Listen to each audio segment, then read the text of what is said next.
What led you to dive so deep into the topic?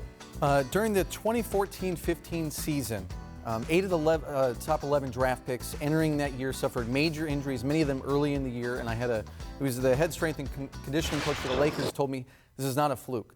A lot of these guys enter into the league with major issues that we can see before they even play their first game, and we know that once they get into the grind of the NBA schedule, going up against the size, speed, strength, athleticism, that it's a recipe for disaster. So from that point on, I spent about 2 years trying to talk to tons of medical people around the NBA, people across the basketball landscape, parents, youth players, youth coaches, to really understand the scope of this issue of essentially players kind of breaking down, because in this pursuit of trying to get to the league, breaking down on the way there. And we're watching a video of Julius Randle. This is his first game ever.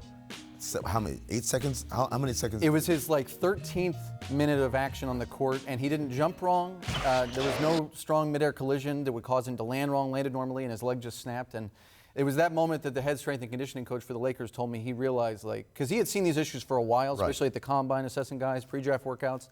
He called them, these kids are ticking time bombs. So one of the people you talked to was Commissioner Silver, and he said it's the #1 priority. How shocked were you that that was his take on the topic? I think I wasn't shocked. Was he I guess I'm saying, is he sensationalizing, or is this really #1 on his bulletin board in his office? I think the league takes this incredibly seriously, because at the end of the day, this goes back to what a GM once told me. The most important ability is availability. If the players cannot be on the court, the overall product for the NBA, everybody suffers. And he had said in 2017 that what their orthopedics are seeing is that young players in the NBA are suffering injuries that much older players used to suffer. And in effect, as I said, they're breaking down. So he understands it well, but he also understands, and the league does too, a lot of these issues are happening years before players ever get to the NBA. And how do you take the miles off the odometer and fix all these issues before they get into the meat grinder that is the NBA schedule? So that's what I would say, is that what is the solution for youth basketball? This is a really difficult answer. And the league has introduced, along with USA Basketball, guidelines for how much basketball they think kids should play, even as young as 7 years old. It's a hard sell to parents, though, about the concept of less is more.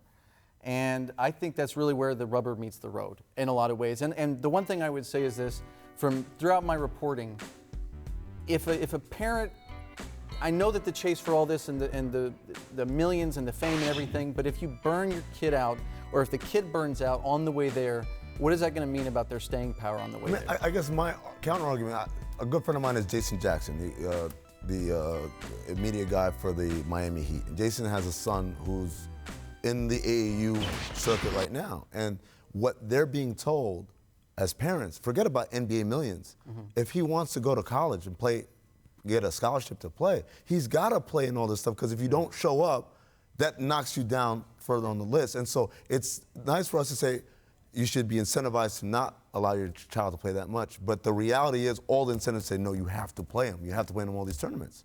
That's why I think in a lot of ways I don't see a great hope for this changing anytime soon. The culture, the system, there's so much money involved. There's so much incentive. I don't know what can be done. Bax, when did that shift happen when kids went from, I'm going to play every sport throughout a year, to just one sport, especially as it pertains to basketball here? I think that the prep to pro changed when guys could go straight from high school. That was a big thing. It's like, oh man, I can go straight, I can make the NBA. Then the push for that.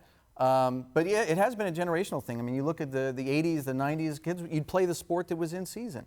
And now it's changed. You just specialize very, very early on. You play that sport year round, and it's just the same pounding on the joints and tendons and muscles. And again, if you talk to people in the league, they're seeing the same kind of wear and tear issues, and guys just aren't lasting as long. It's wild. I watched this documentary last fall called In Search of Greatness, and they interviewed some of the greatest athletes in their respective sports and asked them about their upbringing. Like, what was it that made Wayne Gretzky great? And Wayne Gretzky said, I see kids nowadays and they play hockey year-round. I said, you're nuts? Yeah. Wayne Gretzky said, as soon as spring hit, I threw my hockey pads in the basement, I picked up my baseball mitt. I wanted to be a baseball player.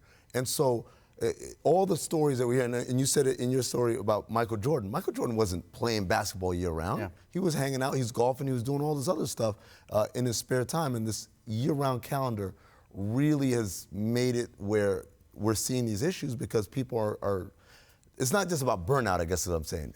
The specialization thing is more than just burning out. It's literally burning out physical parts of the body. Yeah, and we see that in baseball. Kids are like the age. Tommy John surgery. Yeah, Tommy John surgery. That's a great example. And people would say, well, there's no pitch count in AAU or youth basketball the way there is in Little League. So this is, I mean, I think that was something that Adam Silver and the league doctors were talking to me about. So it's, yes, there's burnout, there's mental burnout, there's physical burnout, but specializing in one thing and just never taking a break off, and it's this culture of basketball never stops and ball is life, and if I miss one tournament, that's exposure that could lead to a college scholarship or a chance at the NBA, I don't want to get left behind. A lot of these kids just burn themselves out and break down before they ever even get there, and they just, spend much of their life like limping around after a bunch of surgeries. So when you write something this in-depth and long that you've been working on for a while, obviously there's stories that don't make it. What is some of the stuff that really shook you to your core that just couldn't make it in the final cut? Oh man, you know what? It was one line, and it was from this AAU coach who'd been doing it for 40 years. And we were at an AAU tournament, a Nike EYBL event in Atlanta,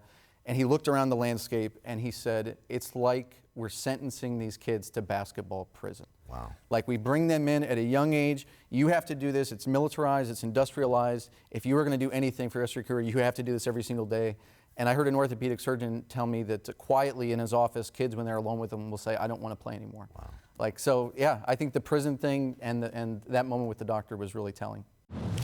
Thanks so much for watching ESPN on YouTube. For more sports analysis and highlights, download the ESPN app. And for live streaming and premium content, subscribe to ESPN+.